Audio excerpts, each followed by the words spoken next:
NHL Nightly with your host, the sports, a.k.a. Peter Lebowski, a.k.a. Jeremiah Maxwell. And with him, as always, maybe Pearlo, Wisdom, and Rico in Barry. Hey, so Pearlo will be here. No Rico. He has got, it's the wife's birthday, I believe. So, Rico, we love you. We miss you. I hope you're feeling better and doing better. We got the Degenerate Bostonian, and we got the Pearlo Wisdom. Let's see. Oh, that's not, we're not going. Yeah, I thought I was going to try to move, but it doesn't, you're right, it doesn't change. You need one of those overhead lights or whatever it is. You just need a front-facing light, and you're good to go. Yep, and I can send you one, or we can have one shipped here or whatever. Well, I can get one when I get to... Mike, you just tossed up your hands. What's going on? Zadorov looked at a loose puck. It's in the slot. He sat there and looked at the loose puck. Shoot the puck. It's 2-2. Jesus, the guy looked at it. This was 2-0. This was 2-0 Blues, though. The Boston's kind of climbed back into this game, so good for them. Yeah,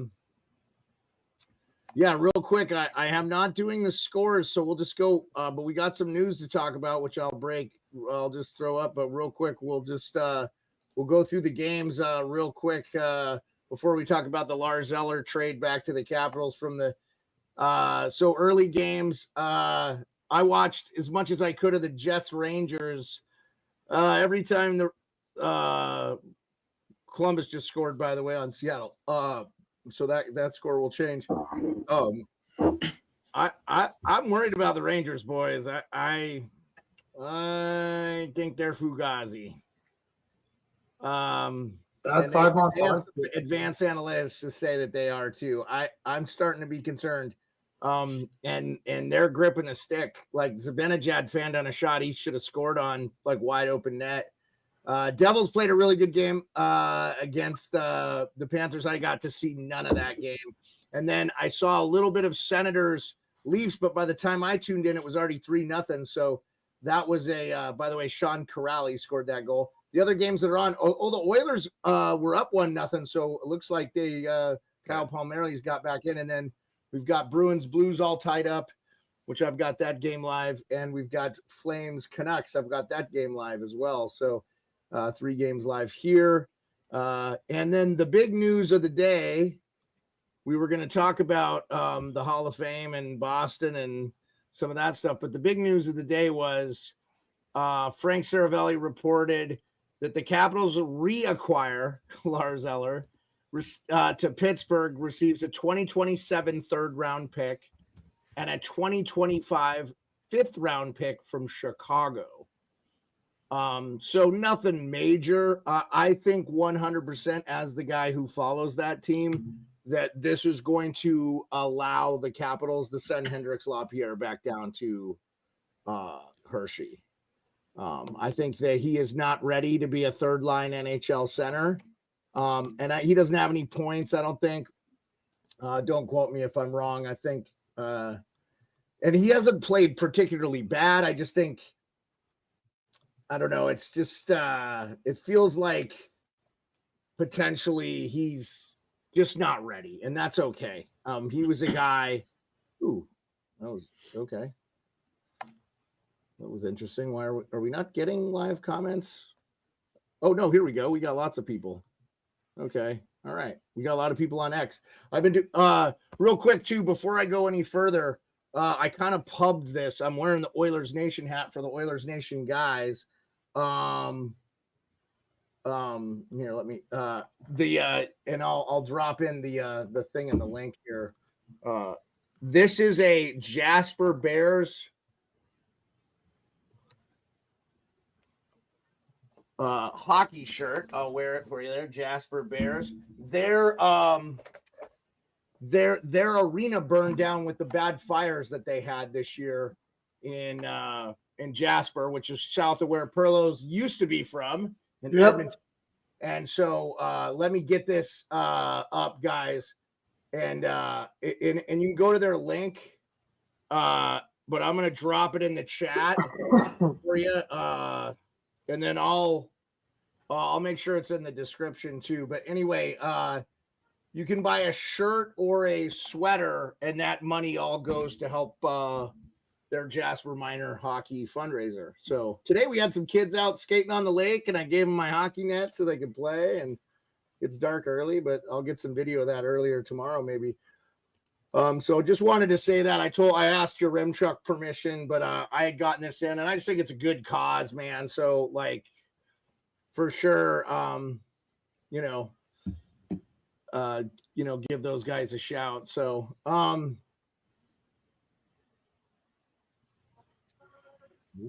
recording. Okay. So yeah, what do you guys think of the trade? You think my assessment with Eller? I just think they're going to play him at the third line. They need him. Eller's actually looked pretty good for the Penguins the last couple of years too. So keeps himself in shape, and I think he's not definitely one of the problems. But I like to see that Dubas is already like, okay, we got to start looking at next year because that team's not going anywhere. No, it's a great pickup. I mean, I don't think they've made a bad decision for a while there in Washington. You and I both were on Washington before the season started, and you can't go wrong with a veteran third line guy there. What, they give up a third or something like that?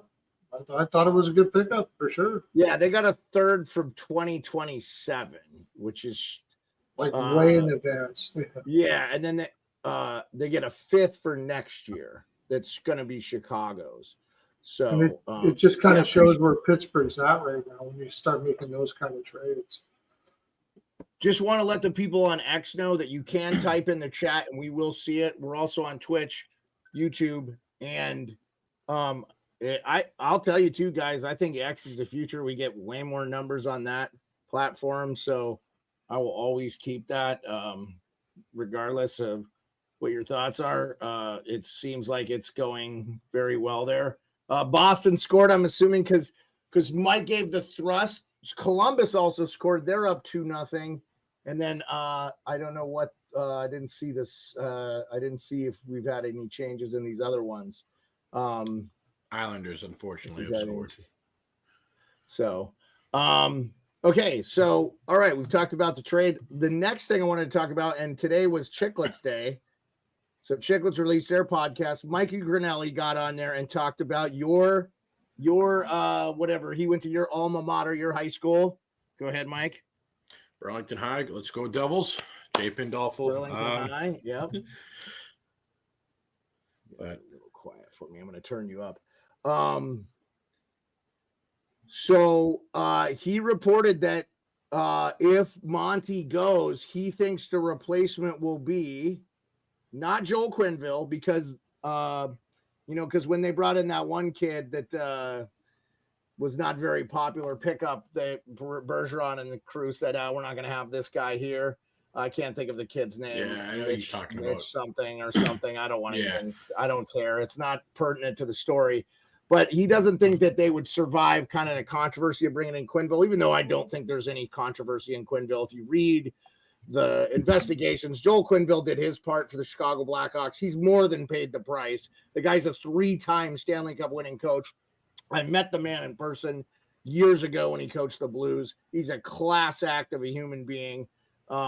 He deserves a second shot. I don't think it will be with the Bruins, and neither does Mikey Grinelli. He said Joe Sacco is the heir apparent if they don't re-sign Monty. So it's what have you done for me lately, right? Monty has 2 years ago the best regular season in NHL history, and he is gone. That's unbelievable to me. Mike, I want to hear from you on this because you are the Bruins guy. You're the Boston area guy. Well, I mean, I always say let's get rid of a winning coach with a bad team. That's naturally my philosophy on everything is, but it's a stupid. I don't know. I think Grinnell's right with Sacco. He's got a lot of roots here in Boston. He did, local guy. He's been with the team. He coached. He was a head coach for the Colorado back in the day too. I think when they were not a very good roster. So correct. He's a good fit. I'd like to see him jump in. I wouldn't have got rid of Monty. This team, they just beat St. Louis, but this team sucks. someone has to go to the playoffs. So sure, they'll get in, but I mean, I think the three of us could probably coach them to the playoffs. It's the fact of the matter is I don't blame the coach on this one. They're just having a bad start. You had some drama over the offseason with Swayman, and that's on Sweeney and Neely. That's not on Monty. That's exactly. They bungled that whole Jeremy Swayman thing. They had the room and the money to pay him. I know you. That's where I'm at. I don't think the coach is the problem there. I am 100% agreeance with you. This is a roster construction problem. Lindholm has not been noticeable. At any Boston Bruins game I've watched, I haven't noticed him whatsoever. I don't know what to say. Like I feel like the Boston fans I hear from are all in the same par with you, Mike. They are like, no, it's it's Sweeney and Neely that need to be changed out. And I wonder if that happens though. But I mean, just from the diehard Boston Bruins fans I hear from, that's what they would like to have. So, okay, let's move on to the Hockey Hall of Fame. We didn't get to talk about it, but it happened this weekend. Yesterday was the inductions. Most notable of NHL note that we're talking about here, for in our lifetime anyway. Jeremy Roenick. Well, mine and Pearlo's lifetime. Well, you're old enough to have seen Roenick probably a little bit. Yes, I did. And he's a Massachusetts guy. Salt Lake City hero. And Pavel Datsyuk, right? Pavel Datsyuk, like the Magic Man, won 3 Lady Bings and 2 Selkies. I think he won the Selkie and the Bing in the same year twice. Unbelievable. You win the best defensive forward, and Pearlo, give me some thoughts on the Magic Man and JR and anybody else you want to talk about from the hockey. I've had an unpopular opinion about Datsyuk for a long time. I think he was the best defensive player that ever played the game. I love Bergie. I love Bergie. I love him. But Datsyuk was the best defensive player to ever play the game. And when you look at the era that he played at, if he would have played today, he would have been a 120-point player and been an elite two-way player. Like if you talk to players who played against him back in the day, like you said, Magic Man, the guy stole pucks off of people's sticks and they didn't even see it coming. The guy was amazing. To me, Datsyuk was one of the best players that ever played the game. I would put him top 5 all time. He just played in an era where it was a puck dead era. And it was hard to get points back in those days. I just think those middle 2000s weren't necessarily puck dead, but they're coming off the lockout. They changed the rules a little bit, and really you didn't have the talent that you have today. True. Crosby and Ovechkin really was the you might not have had the elite talent that you had today, I guess. I mean, those Detroit teams were amazing too. So, like, he wasn't getting. If you were to put him on a team where he was the man, then what would you have got? Like, you had Zetterberg, you had Yzerman, you had Fedorov, you had like everybody in those. Like, he played with somewhere along the line with most of those players. It was an incredible team. Not to cut you off, but I just got some breaking news. This involves the 2018 World Juniors charged in London from Paul Grant from Sportsnet. Just broke now at 10:40. A trial for the top 5 players of the Canadian World Junior Hockey Team charged with sexual assault will begin on April 22nd, 2025, the judge ruled. So they finally have a court date. What happens if these guys get acquitted? That's my question. You're Carter Hart, man. Like, it's going to be crazy. I mean, it'll be tough. Charged with 1 count each of sexual assault are NHLers Dylan Dubé, Cal Foote, Carter Hart, and Alex Formenton. Michael McLeod has been charged with 2 counts of sexual assault, including 1 relating to aiding someone else in the offense. So that just broke from. So they couldn't even get a plea bargain out of this deal. They couldn't even pay it off. They're actually going to go with the charges. Man, no, they're gonna. Yeah, I think that's what's going to happen there. It's crazy, dude. Yeah, nuts. Okay, Mike, just not to get off, I apologize. Go ahead and give us your thoughts on the Hockey Hall of Fame, and then we'll move on to the next topic. So I was in Mites when the Salt Lake City games were happening. And Jeremy Roenick was a huge influence. Just watching that with, again, for those that don't know how mites are, kindergarten and first grade. So that was really my first Winter Olympics that I was old enough to be conscious and actually watching. And JR just threw in a lights out performance and was a big influence on my play growing up. I remember the power play. He broke his stick, skated off the ice, grabbed his stick, and then he ended up tying the game up. I believe it was against Russia, or maybe it was the go-ahead goal against Russia to get them in, get the States into the semifinals, the medal round. So I was pretty stoked to see Roenick. I did catch a lot of flack saying he would be in the Hall of Fame. A lot of people told me he wasn't good enough. So seeing, someone who was a big influence on my offensive game to get into the Hall of Fame, it felt pretty good. For Datsyuk, I will always remember the Detroit announcer. It goes down as probably one of the funniest lines I've ever heard an announcer say. He twinkled my eyes. He flamethrowered the puck into the net. And I just remember hearing that and pissing myself laughing as a teenager. But Datsyuk was a special player. And so that line will always ring for me when I think about Datsyuk, was that the guy twinkling at him. But no complaints about who got in. There's always a few people that got snubbed, but I was pretty happy with what happened. I think a lot of people in the hockey world are ready for Alex Mogilny to be in the Hockey Hall of Fame. The guy should be in the Hall of Fame. Costco just scored. Kirkland just scored for the Calgary Flames to go up 1-0 on the Vancouver Canucks. I got to tell you, man, Vancouver doesn't have the magic they had last year. They just don't look like the same team. Okay. You could make the same argument about the Edmonton Oilers. Okay, so also on the Chicklets thing, I wanted to bring this up because I thought it was really interesting. Roberto Luongo, when he got traded from Florida to Vancouver, also got offer sheeted by the Detroit Red Wings. He didn't accept the offer sheet. Had he pretty would have won 2 or 3 cups with them and made more money, which I thought was interesting. Anyway, thoughts of if you saw Bobby Lou in the red and white winged wheel. That would have been interesting, huh? What years was this? I'll tell you why I think this is a good move if he'd have done it. Hindsight being 2020.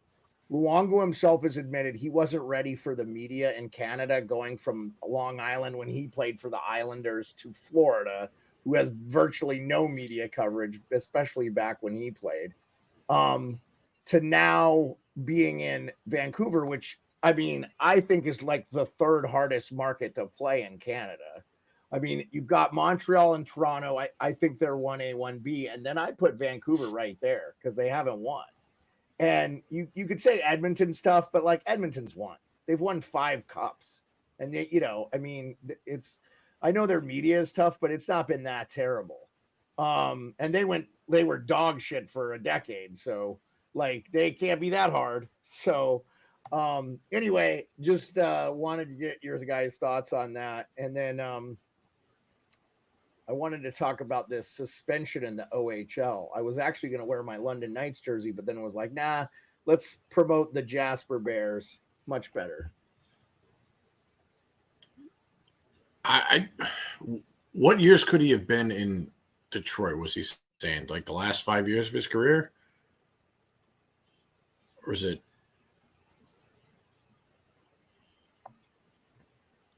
No, it would have been hold on here. Sorry, I didn't mean to do that. It would have been the time he was in Vancouver. He got offer sheeted. So he must have been coming off.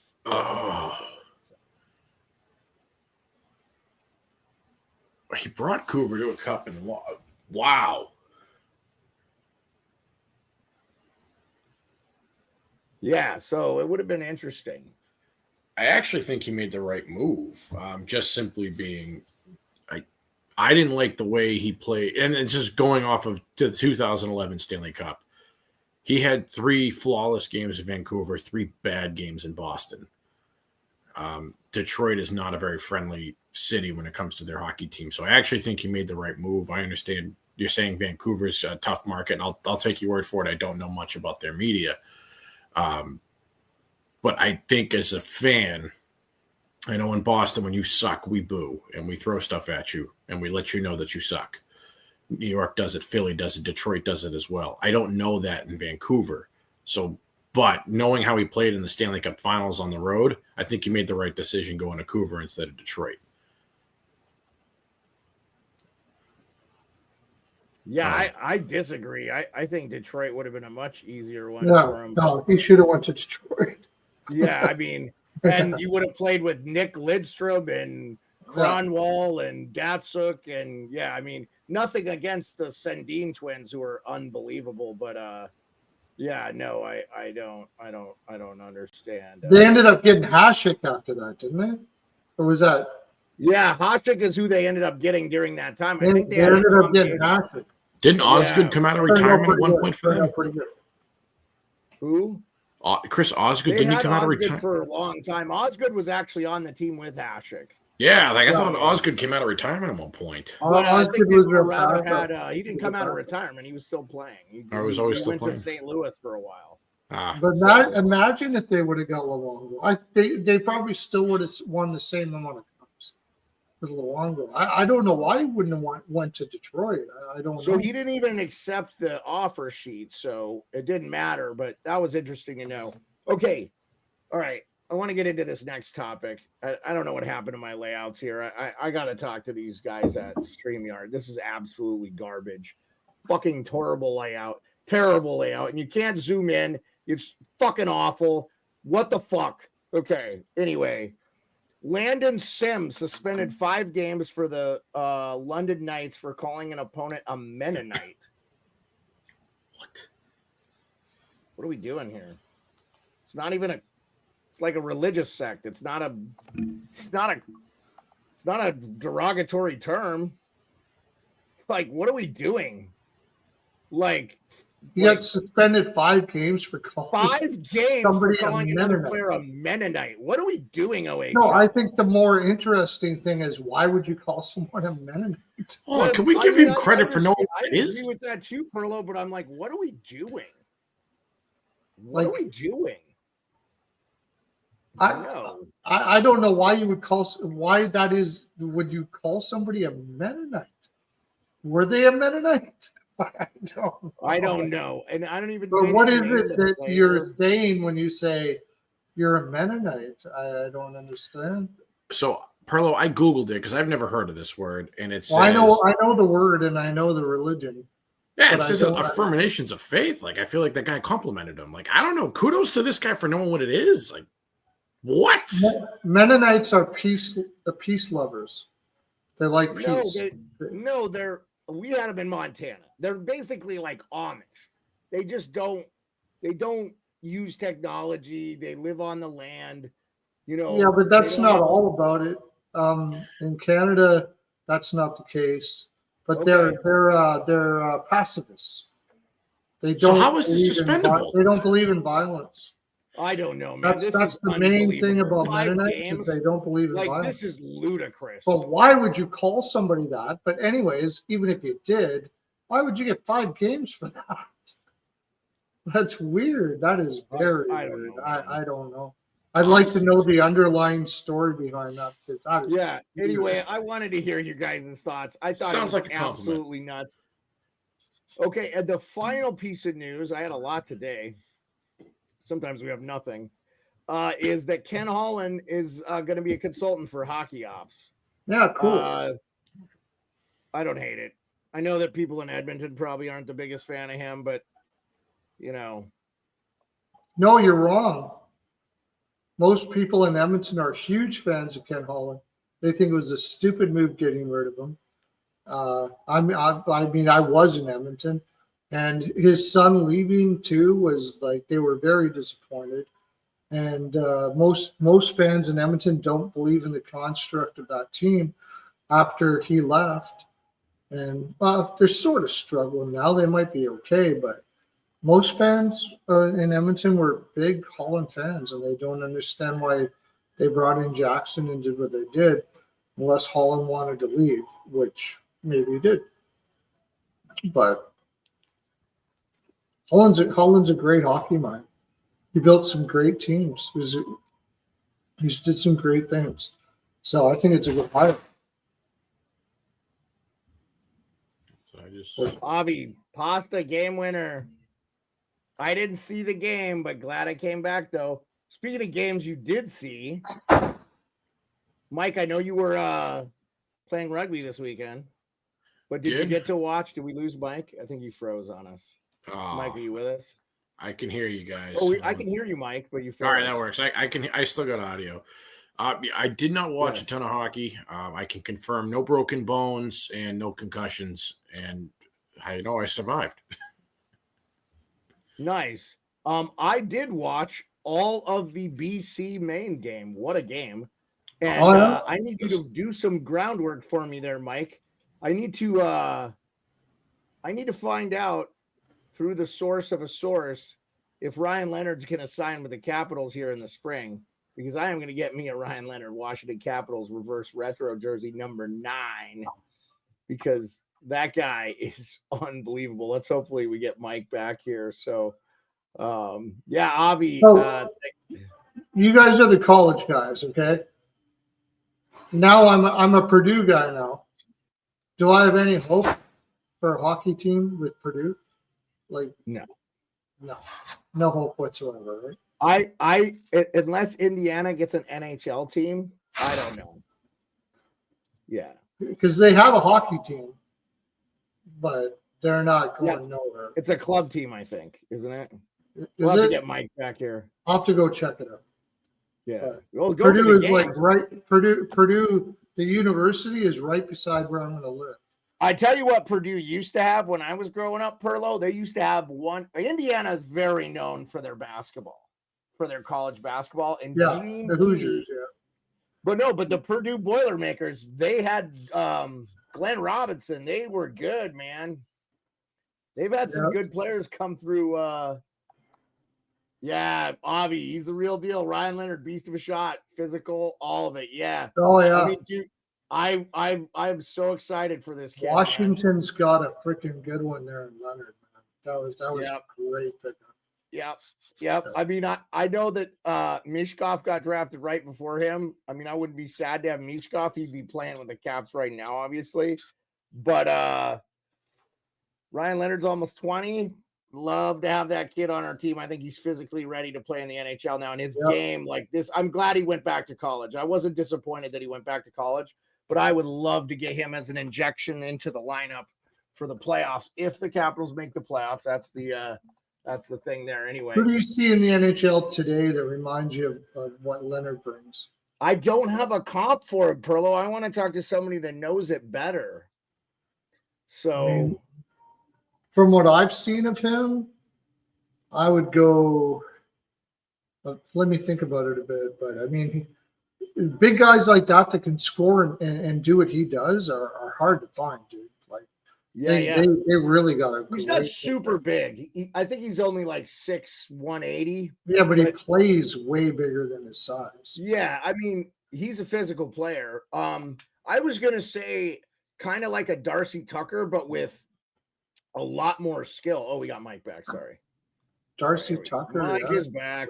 All right, Mike. Hey, there you go. We just lost you there for a minute. Well, Mike, you're back in time. So Pearlo asked me a question I didn't have an answer for. What's your NHL comp for Ryan Leonard? I think he'll flirt with the million. I think it's going to be an initial 3-year, 850, 900. No. Comparable. What's an NHL comparable to Leonard? Right now, he's when he wants to score a goal, he goes and scores a goal. It's sick. It's fun to watch, but it's absolutely incredible. Honestly, give me like Nate McKinnon a couple years ago. Whenever the puck gets on his stick, he wants to score. He plays deep in his defensive end. My pick was Stone. He reminds me of Stone in Vegas. That would be, Stone isn't dominant enough for me, and that sounds crazy to say. Like that's true. Yeah. the entire universe I knows. said drives to Darcy the net Tucker more with than more Stone. offensive skill. Like, Yeah. Like, I don't- He drives to the net more than Stone. Jeez. that's why I said McKinnon. But even like part of me wants. I don't want to say I don't think McDavid he's because got people are the going. talent to get in there. He doesn't have the talent, but I mean, looking at him right now, like just seeing him in college, like this guy reminds me of Nate McKinnon. That's the guy I see. If I had to compare him, come the NHL, you know what? Probably Stone when he hits the edge. How about a Kreider, somebody like that. That's what he reminds me of. Somebody. I actually think if you put him and Kreider on the ice together today, I actually am going to take Leonard over Kreider. I will. Really? well, Kreider's at the end of his career, man. I mean, I don't. Yeah, but think I'm that's talking a fair about in the compare. heart of his career. Yeah, no, I will still take Leonard now versus Kreider at the peak. I really, really like Leonard. This guy is a force. That's huge, man. And I'm well aware I'm flapping my gums here, but I really like Leonard. You're the college guy. I'm not going to argue with you, but that's huge. If he's Edmonton just scored to That's go up huge. 2-1. That's boy. Edmonton scored both their goals in the first minute there. By the way, Pacioretty in his prime, guy got something like that, like Kreider. Yeah. He's Crosby's big bigger guy. than face-offs, but Pacioretty's a big guy. Yeah, Pacioretty's bigger than. I'm not saying Ryan Leonard's done playing, but Ryan Leonard right now is 19. He'll be 20 in January. So he's young, but he is he's listed at 6 foot 190. So like he's not that's like Doug Gilmour. Like that might be a good comp. He's not huge, but he plays way bigger. He does play center. So he could be like a Doug Gilmour. Doug Gilmour was like 6 foot 175. I think he's going to be a winger in the NHL. I could be wrong. is power forward an option? Like that's what I see him. He's a power forward guy. Yeah, he's a power forward. Even though he's not huge, he's a power forward. Like, it's hard for me to put he's got a skill set that's really hard to find. It was a great, regardless of what we say, it was a great draft pick. Absolutely. Okay. Avi says Ryan Leonard is like Brady Tkachuk. I think similar but smaller. Yeah, because Brady Tkachuk maybe Brady Tkachuk. Yeah. Yep. Yeah. Maybe Brady Tkachuk. That's a good one. That's a good one. I like that. Yeah, Brady I agree Tkachuk, with you, Avi. Avi says it's hard to compare, and he's his own type. But yeah, oh my God, if he's Brady Tkachuk, but at 6 foot 190. And by the way, that means he could still be 6'1". You don't stop growing until you're 20, 21, 22 sometimes as a man. And he could easily be in game shape, like as a pro around my weight, 225. I'm 6 foot 225. So like, I think that's a really good. I think he nailed it. Brady Tkachuk. Yeah. Okay. That seems. I'm excited. That's all I'm doing. Mike, I need you to do some groundwork. Find out if he's going to sign with the Caps because I want to get a reverse. Whatever it is, he's going to be a great player. No doubt about it. Well, if he goes back to college, though, he may not sign with the Caps, which I think he will. I think he'll stay with the Caps. So they got room for him there. They need him. I mean, in 2 years, probably you see Ovechkin gone. Definitely you'll see the okay, so let's get right into the games tomorrow. 5 games only. The first one right off the bat is Pittsburgh Red Wings at Pittsburgh rematch of the 08-09 back-to-back finals. The only players rest from those teams are Letang, Crosby, and Malkin. Red Wings are a road dog. I don't know how you don't take the Red Wings here.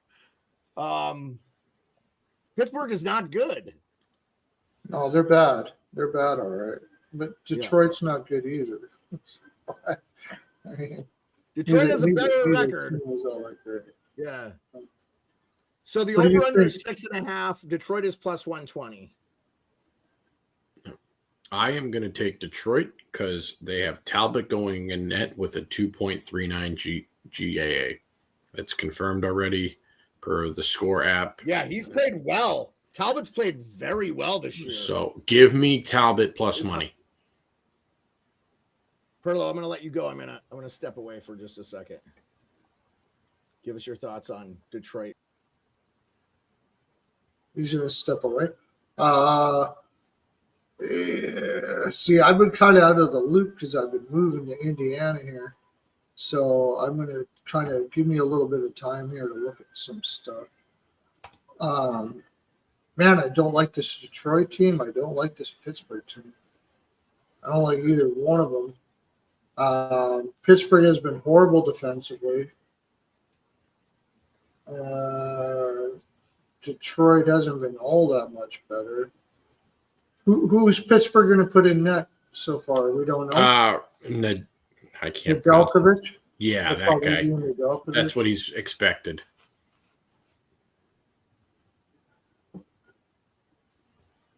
Historically, they played. Detroit has dominated Pittsburgh. No, sorry. The over has been the play in this as far as trends are concerned. Yeah, I mean, I can't take Pittsburgh. There's no way. This team has just been too bad. They're just too bad. What they lost 7-1 against Dallas. Like they look like they don't have any confidence in themselves at all. Detroit's coming off 2 losses against the Rangers and Toronto, were 2 good teams. Beat Chicago, beat Buffalo. Yeah, I agree with you. I think you got to go to. It's Detroit or nothing. There's no way. I like the goalie there. That's why I'm kind of leaning on him. Yeah, Talbot has had a good year so far. For sure. Yeah, there's no way I'm taking Pittsburgh in any bet If it's this a year. 6.5, I would go under too. I don't think Pittsburgh's going to score enough in this game. So I would go under, and I would take Detroit. That's what. So Avi says Detroit plus 1.5 and Capitals money line lay and the Leafs on a back-to-back. So yeah, I would say that, Avi, but the Capitals look like dog shit against Pittsburgh, and they were on a back-to-back. And I'm not talking about the Capitals. The Penguins were. So I will say this, since we'll jump right into the next game. Leafs a plus 100 road dog. I don't know. The Leafs had a real lousy performance. This is the type of game the Capitals love to lose. So I could see the Leafs winning this game. I wouldn't touch this game, to be honest with you. The Wall is in net. Wall is in net for Toronto. That's what we're showing, but it's not confirmed. Well, they played tonight with Stolars, so they're definitely going to go with Wall. They're not going to go back to back with Stolars. Washington's on it. Washington will have Lindgren in that or Thompson? Showing Lindgren now, but again, not confirmed. They're rotating goalies, so yeah. Thompson played against St. Louis and they won 8-1. Lindgren played against Pittsburgh, so I'm gonna guess that it's Lindgren. And Toronto just wasted one against Ottawa. I'm going to say Washington wins this game. Avi says Caps off 8 goal. I'll take them. Remember I said Oilers versus Nucks was a free 1-7-3. You did call that, Avi. Avi, people should be listening to you. You should be on this show, Avi. We'll have to have you on as a guest, Avi, because you're so loyal to us, man, and we appreciate you. See, Washington's you're paying juice for Washington too. Right? Yeah, that's why I wouldn't bet this game. And the over-under is 6.5 as well. I just wouldn't bet this game. I actually probably like the under, but that would be the only thing I like. But Avi, listen to Avi, man. He likes the Caps in this one on the money line, and he likes Detroit plus 1.5. And then you do a little parlay, and we'll probably make a little bit more. I still, as a Capitals fan, I've been scarred for so many years. It's hard for me to put money on them, so I just wouldn't. So Hurricanes 6.5. at Utah. I said this is another game I wouldn't touch, but I think the Hurricanes are the best team in the East. I had somebody, Joe Albanese, New York Rangers fan, tell me did not know what I was talking about. And I told him they're better than the Rangers. Like they're better. They are the best team in the East right now that I've seen. They went in and dismantled Vegas at home. Vegas had not lost at home. They had the last change. They dismantled them. They are the best. They might be the best team in the NHL this year, and no one's talking. They're 11 between them and Winnipeg. And Winnipeg. That's the Stanley Cup final right now. If those two teams keep playing the way they are, 15-1 Winnipeg Jets or 16-1 or whatever they're at, and the 11-3-0 Hurricanes. Where are you at with this game? This is another one I wouldn't touch. The over-under is 6 in this one. I like the under. So I'm getting 6.5 on the under, and I'm probably going to take that because it's funny. If it was 6, I wouldn't touch it. But at 6.5, I am going to take the under. DraftKings has 6 on my phone, but okay. I'm going on. MGM's giving me 6.5 for -120, and I think remember they just beat Vegas, who could put the puck in the net. I'm not saying Utah can't score, but you're up 4-0. You don't try to score goals at it when you're up 4-0, though. You hang back. Seattle just scored. Brandon Tanev. I think that makes that 2-1. I say that. Am I taking? Boy, Carolina? Seattle's got to get winning, and they got to get winning quick. They can't lose a home game to Columbus. That's for sure. Pearlo, I would take a live flyer on Seattle to come back and win that game. Okay. So you're probably getting like +2 something on that. I would take Seattle to come back and win that game. Because Columbus has been on the road for a long time. Their legs are going to fall off here. I think Seattle will come back and win that game. But go ahead. Utah, how long has Carolina been on the road? I don't think it matters. This is their last. So they just beat Vegas. This could be a letdown spot, but they got 2 days off after this. No. Who's going to be in net? Yeah, so I expect you to kind of know this stuff when we start the show this late. So Nedeljkovic will be in net against Utah. Yeah, I'm going to take Carolina to ruin Utah here. Yeah, there's I just think this team is rolling and it's Nedeljkovic plays for Pittsburgh. Or sorry, not Nedeljkovic. Kochetkov. Sorry. Kings Avalanche. Kochetkov, yeah. I'll take Carolina to win handily in that one. Oh, by the way, the Pittsburgh Red Wings game is the first Max game. The doubleheader. They have a doubleheader of Pittsburgh Red Wings on Max, so that'll be back. Kings Avalanche is the second of the doubleheader. Kings are a +120 road dog. Avalanche is starting to look better. They got getting Lehkonen back, and I believe they get Nichushkin back on the 15th. So this will be the last game they don't have him. I don't like this game. I wouldn't touch it. Over under is 6. Might take the over.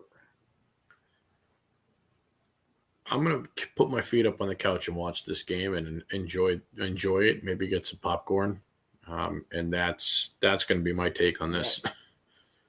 Georgiev is going to be in net. I take LA. That's it. Simple as that. I don't think we'll be live 10:30, so we'll be live when this game is on. Georgiev has been good his last couple starts, Pearlo. It hasn't been too bad, but I'd still take LA over. I would rather roll the dice with LA. They're playing hot right now, so I'll take LA for plus money. I'm not probably going to bet it. I agree with you, but if I had to choose, I would take LA, and I would probably take the over too, for sure. So, Pearl, I'll ask because what's your theory, just goaltending wise? Nothing else. Dustall versus Hill at the Ducks Knights game. I think Dustall's better. He probably is. He's kind of fallen off a little bit. but it has more to do with the team in front of them. I mean, Stahl has basically been everything for them up until now, and I think it's just it kind of wears on you after a while. You look at that Anaheim team; they haven't had direction for 2-3 years now, and Gibson came in and he played really well his last game after coming back from injury, but the fact of the matter is, Anaheim doesn't have an identity yet. They're just so reliant on their goaltender. It's just too much, especially for a young guy like that. It's hard for me to take Anaheim to win against Vegas, even though their goaltending is that good. Vegas is too good of a team to just lose because of a really good goaltender. So that's the way I mean, he's a fantastic goaltender. I said that before. Hey, Pearlo, did you live bet Seattle? Because they're up 3-2 since I went to get the dog. Oh, perfect. There we go. I told you I would live bet Seattle. So that's good. I didn't personally live bet it, but I hope somebody out there did. Yeah. Edmonton just scored again to go up 3-1. That wasn't one I thought they would be in trouble. How much time is that in the second still? Halfway through the third. It's over. Oh, shit. They're not. I mean, the Islanders just don't have any. I need 2 more. I had the over in that game. I need 2 more goals. But yeah, maybe. I'm going to tell you right now, Avi. JT Miller is going to be on Team USA. He will be on Team USA. Yes. Yeah, I believe he'll be on there. I think he'll be up there. But I would rather have JT Miller than Dylan Larkin. Just saying. Yeah, but to answer your question, DJ. Well, how close is McDavid to 1,000 points? He's got to be getting there, huh? He's getting up there, yeah. But to answer your question, DJ, if Joe Stahl was on Vegas, they're probably winning a cup. Simple as that. Compared to Hill, for sure. I totally agree with you. Oh, yeah. Joe Stahl is nasty. I'm super torn on, like, I kind of want to take the Ducks because Dostal maybe at that plus 1.5. Yeah, because they're going to come against Vegas hard because it's Vegas. I agree, but yeah, it could be plus 1.5. What's the number on the plus 1.5? Minus 155. So I think McDavid has 2 points tonight. No, 3. So he has 3. He's 2 away from 1,000 then. So maybe you get the over. Maybe they're trying to get the 1,000 here because doesn't Edmonton go on the road again? Well, he's 2 away from 1,000? Oh, yeah. Yeah, 2 away from 1,000. Yeah, he has 3 points tonight, which makes him 2 away from 1,000. So we're just live talking about this. Can you imagine? Like he's going to be like the 4th fastest at the end of his career. He's going to be like the 4th fastest. Yeah, it's going to be really impressive. It's very impressive. Oh no, they have they have the Preds at home on Thursday, so he doesn't need to be in a rush because they're going to win that game too. By the way, Oilers, if they win this game, they'll be 8-7. If they if they beat Preds on Thursday, they'll be 9-7. So they're back. They'll be back in the mix. So good on the Oilers, man. I'm glad they didn't have as bad a start to the season as they did last year. I don't think they could have survived the start they had last year, this year, just my opinion. So, okay, well, you guys talked about the last 2 games. Let's close up shop here. We talked about a lot of stuff. We covered a bunch of stuff. There's still 3 games live, so you can kick back and watch or go to sleep, get some rest. Whatever you got to do. Mike, you look like your handbag. I got a puppy that keeps going outside. I don't know what's going on. Hey, buddy. I want to congratulate. Go ahead. Oh, I want to congratulate the Bruins for having the coldest hockey rink in the history of forever. My hot chocolate froze in the damn stands tonight. Was that you that said that you could see your breath? I literally could see my breath watching a game tonight. I was fucking freezing. Wait. Did you go to the Bruins game? Oh, well, Islanders just scored to make it 3-2. This game's not over. So Oh, there we go. I might get my over yet. you might get your over, Pearlo. Their practice rink, Warrior Arena, was hosting. They host college hockey games throughout the week. Merrimack was playing tonight, so I went. I wanted to go see Warrior Arena. 41 degrees at one point when I walked into the rink, and it only got colder as the night went on. Like, hey, Mike, I'm going to tell you, you can come out here and drink your hot chocolate on my lake. Your hot chocolate will probably freeze. Yeah, but I'm on a lake. That's the thing. I'm on a lake. I expect that to happen. Not when I'm paying money to sit in the facility. 25 degrees out right now. So we got to get Pearlo boned up on the Fahrenheit now that he lives in America. So I'm getting there. Fun fact, negative Fahrenheit is negative 40 Celsius. So there's your scale. Yeah. So today was 41 Fahrenheit here. So what's that? Somewhere around there. 22 Celsius? 41 Fahrenheit? No. Oh, 41 Fahrenheit. I don't know what It's that is. like Isn't that like 10? 15 degrees, 12 degrees, somewhere around there. Yeah. That's off by 7. I'm doing it in my head. I don't know. I know that 32 degrees Fahrenheit is 0 degrees Celsius. That's all I know. And I know that it's not one per. That's the only thing I know. Okay. 32 to 0. Okay, cool. We should just go on the same effing thing the rest of the damn world uses. If Celsius is what the rest of the world uses, that's what we should use. If the metric system is the rest of the world should use, we should use that. I think most of the world is in Celsius, I think. But, yes, and the metric system. We for some reason use, I think us in England use the foot meters miles thing. I don't know. Yeah. I don't know. All I know is that I really love I really love it here in Indiana. The people are freaking fantastic. Some of the most nicest people I've ever met. Like, you're the right color. Well, you're the right color for Indiana, so I'm the right color. Yeah. No, but I've heard Indiana's very nice. So in all seriousness, try the cornbread. It's one of the big things out there. Yeah, I just had barbecue here. It was really good. Really good. I'm sure it was great. But the United States are known for their barbecue in the South, right? Like South.